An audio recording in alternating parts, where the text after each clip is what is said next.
എല്ലാവർക്കും പിന്നാക്കിൾ അക്കാഡമിയുടെ മറ്റൊരു അധ്യായത്തിലേക്ക് സ്വാഗതം.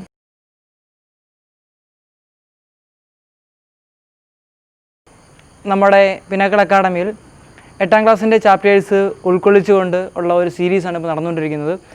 നമ്മളിന്ന് പഠിക്കാൻ പോകുന്നത് നമ്മുടെ ഹൈസ്കൂളിലെ 8ാം ക്ലാസ്സിലെ 7ാം ക്ലാസ്സിൽ UP സ്കൂളിൽ നിന്നും നമ്മുടെ ഹൈസ്കൂളിലോട്ട് കടന്ന കുട്ടികൾക്ക് വേണ്ടിയുള്ള അടിസ്ഥാന ശാസ്ത്രം അല്ലെങ്കിൽ ബേസിക് സയൻസിലെ 1ാമത്തെ ചാപ്റ്ററായ കുഞ്ഞറയ്ക്കുള്ളിലെ ജീവരഹസ്യം എന്ന് പറയുന്ന ഒരു വളരെ ചെറിയൊരു ചാപ്റ്ററാണ്. നല്ല രസമാണ്. നമ്മുടെ ജീവൻ്റെ അടിസ്ഥാന ഘടകം എന്നൊക്കെ പറയാം. അല്ലെങ്കിൽ നമ്മളെ ഉണ്ടാക്കിയിരിക്കുന്ന ഏറ്റവും ബേസിക്കായിട്ടുള്ള കാര്യം എന്ന് പറയുന്നത് കോശങ്ങൾ കൊണ്ടാണ്, അല്ലെങ്കിൽ സെല്ലുകൾ കൊണ്ടാണ് നമ്മളെല്ലാവരെയും നിർമ്മിച്ചിരിക്കുന്നത്, അല്ലെങ്കിൽ നമ്മളെയൊക്കെ ഉണ്ടാക്കിയിരിക്കുന്നത്. നമ്മളെ മാത്രമല്ല, സസ്യങ്ങളെയും എല്ലാ ജീവജാലങ്ങളെയും കോശങ്ങൾ എന്ന് പറയുന്ന വളരെ ചെറിയൊരു സാധനം വെച്ചാണ് ഉണ്ടാക്കിയിരിക്കുന്നത്.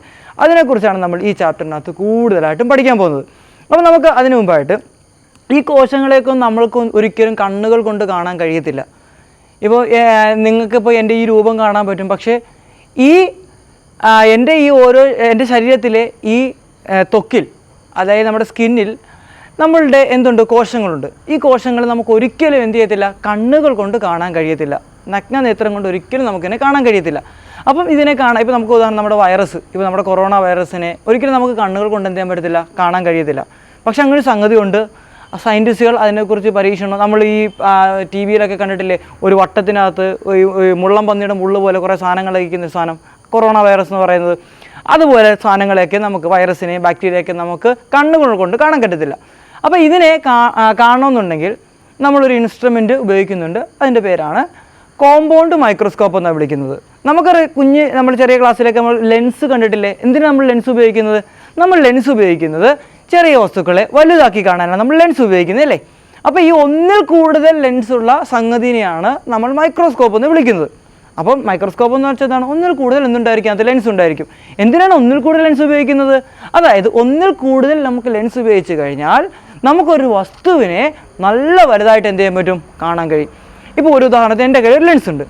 ആ ലെൻസിൻ്റെ മാഗ്നിഫിക്കേഷൻ പവർ എന്നാണ് വിളിക്കുന്നത്. ഈ വലുതാക്കി കാണാനുള്ള കഴിവിന് മാഗ്നിഫിക്കേഷൻ പവർ എന്നാണ് വിളിക്കുന്നത്. അതിൻ്റെ മാഗ്നിഫിക്കേഷൻ പവർ 25 ആണെങ്കിൽ അതിൻ്റെ അർത്ഥം നമുക്ക് ആ വസ്തുവിന് 25 മടങ്ങ് വലുതായിട്ട് കാണാൻ പറ്റും. അടുത്തൊരു ലെൻസ് എടുത്തു, അതിൻ്റെ മാഗ്നിഫിക്കേഷൻ 45 ആണെങ്കിൽ നമുക്കതിന് 45 മടങ്ങ് വലുതായിട്ട് കാണാൻ പറ്റും. അപ്പോൾ ഈ 2 ലെൻസ് നമ്മൾ ഉപയോഗിച്ച് കഴിഞ്ഞാലോ, ഈ 2 ലെൻസ് നമുക്ക് ഉപയോഗിച്ച് കഴിഞ്ഞാൽ ആ 25 × 45 അത്രയും വലുതായിട്ട് നമുക്ക് ആ വസ്തുവിനെ എന്ത് ചെയ്യാൻ പറ്റും, കാണാൻ പറ്റും. അപ്പോൾ നമ്മൾ കൂടുതൽ ലെൻസ് ഉപയോഗിച്ച് കഴിഞ്ഞാൽ നമുക്ക് കൂടുതൽ വലുതായിട്ട് നമുക്ക് വസ്തുക്കളെ കാണാൻ പറ്റും. അതുകൊണ്ടാണ് ഇതിൻ്റെ പേര് കോമ്പൗണ്ട് മൈക്രോസ്കോപ്പ് എന്നായത്. സിമ്പിൾ മൈക്രോസ്കോപ്പ് എന്ന് വെച്ചാൽ ഒരൊറ്റ ലെൻസ് മാത്രമേ ഉള്ളെങ്കിൽ അത് സിമ്പിൾ മൈക്രോസ്കോപ്പാണ്. അപ്പോൾ കോമ്പൗണ്ട് മൈക്രോസ്കോപ്പ് എന്തായിരിക്കും, ഒന്നിൽ കൂടുതൽ ലെൻസ് അതിനകത്ത് കാണും. അപ്പോൾ നമുക്കിവിടെ ഒരു പടം കാണാൻ പറ്റും. നിങ്ങളിവിടെ കാണുന്നുണ്ട്, ഈ സൈഡിലൊരു പടം കാണാൻ പറ്റുന്നുണ്ട്. ഈ പടമാണ് നമ്മുടെ മൈക്രോസ്കോപ്പിൻ്റെ, കോമ്പൗണ്ട് മൈക്രോസ്കോപ്പിൻ്റെ പടം എന്ന് പറയുന്നത്. നിങ്ങളുടെ പുസ്തകത്തിലെ ഫസ്റ്റ് പേജിൽ തന്നെ, രണ്ടാമത്തെ പേജിൽ, ഫസ്റ്റ് പേജിനകത്ത് ഒരു ടീച്ചർ വരുന്നതും ആ ടീച്ചർ കുട്ടികളുമായിട്ട് കുറച്ച് കഥകളൊക്കെ പറയുന്നൊരു കഥയാണ്. വായിച്ചു നോക്കിയോ, രസം അത്. അപ്പോൾ അത് വിട്ടുകളാം. നമുക്ക് അതിൻ്റെ അടുത്ത പേജിലോട്ട് വരാൻ നേരത്ത് ഒരു പടം കാണാൻ പറ്റുന്നുണ്ട്.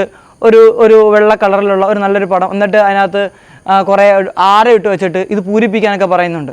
അപ്പോൾ നമുക്ക് അതിനകത്ത് ഓരോ സാധനമായിട്ട് നമുക്ക് പരിചയപ്പെടാം. ആ പടം തന്നെ എടുത്ത് നമുക്ക് നോക്കാം ഇതിനകത്ത് എന്തൊക്കെയാണ് അവർ പറഞ്ഞിരിക്കുന്നതെന്ന്. അപ്പോൾ ഈ കാണുന്ന സാധനം കണ്ടോ, ഇതാണ് നമ്മുടെ മൈക്രോസ്കോപ്പ് എന്ന് പറയുന്നത്. ഈ മൈക്രോസ്കോപ്പിനകത്ത് നിങ്ങൾ ഏറ്റവും മുകളിൽ നോക്കിക്കേ, മുകളിലിരിക്കുന്ന ഒരു സാധനം കണ്ടോ, കറുത്ത സാധനം കണ്ടോ?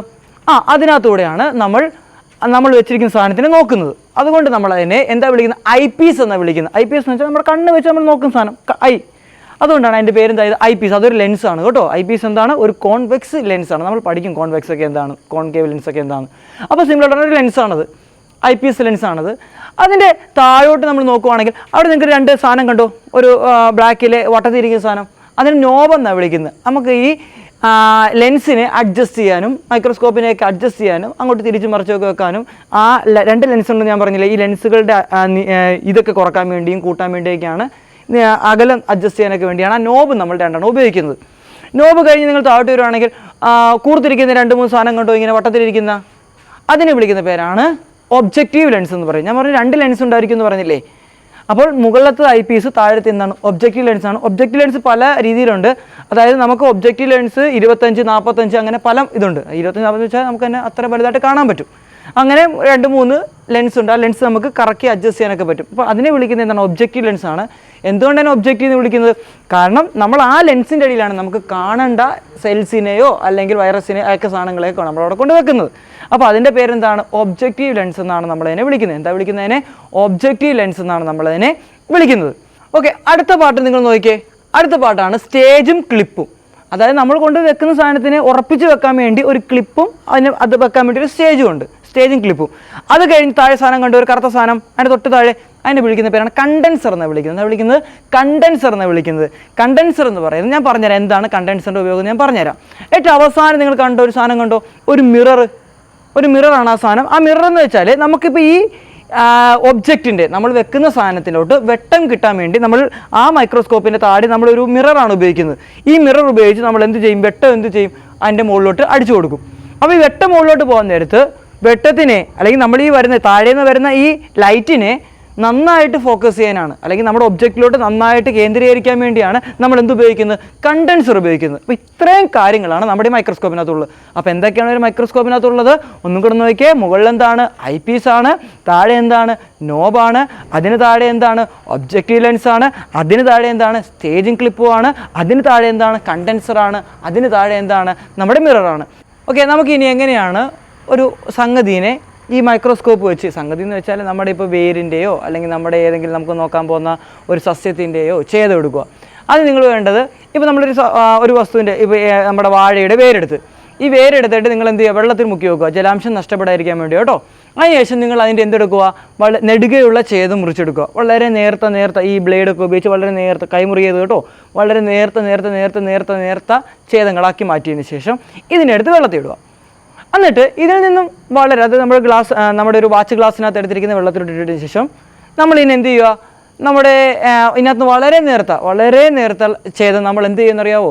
ഒരു സ്റ്റെയിനകത്ത്, നമ്മളൊരു പാത്രത്തിനകത്ത് അല്ലെങ്കിൽ ഒരു വാച്ച് ഗ്ലാസ്സിനകത്ത് നമ്മൾ സ്റ്റെയിൻ എടുത്ത് വെച്ചിരിക്കുകയാണ്. സ്റ്റെയിൻ എന്ന് വെച്ചാൽ കളറുള്ള ലൈനിയാണ്.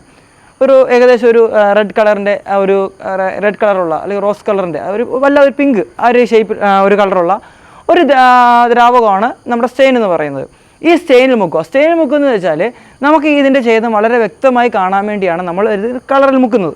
ഈ കളറിൽ മുക്കിയതിന് ശേഷം നമ്മൾ എന്ത് ചെയ്യുന്നറിയാവോ? നമ്മളൊരു സ്ലൈഡ് എടുക്കും.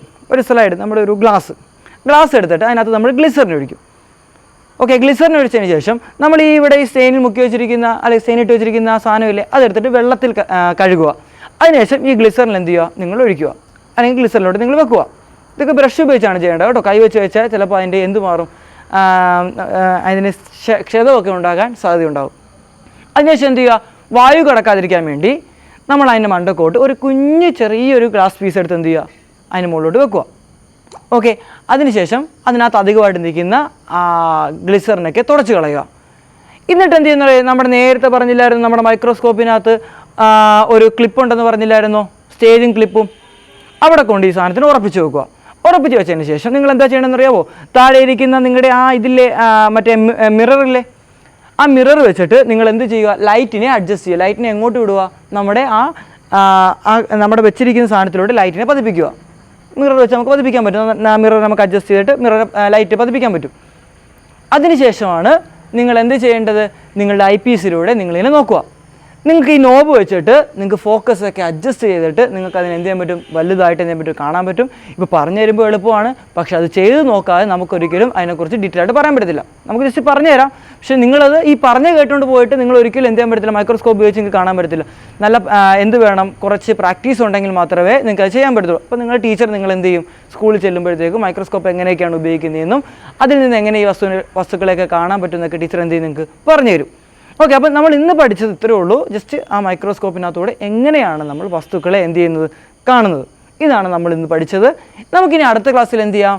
നമുക്ക് കോശങ്ങളിലോട്ട് നമുക്ക് എന്ത് ചെയ്യാം? അല്ലെങ്കിൽ നമുക്ക് സെല്ലും എന്താണ് സെല്ലെന്നും സെല്ലിനകത്തുള്ള കാര്യങ്ങൾ എന്തൊക്കെയാണെന്ന് വളരെ വിശദമായിട്ട് നമുക്ക് എന്ത് ചെയ്യാം? അടുത്ത ക്ലാസ്സിൽ പഠിക്കാം. അപ്പോൾ അടുത്ത ക്ലാസ് കാണുന്നവരെ നിങ്ങൾക്ക് എന്താണ്? ബൈ തരുന്നു. ടാറ്റാ.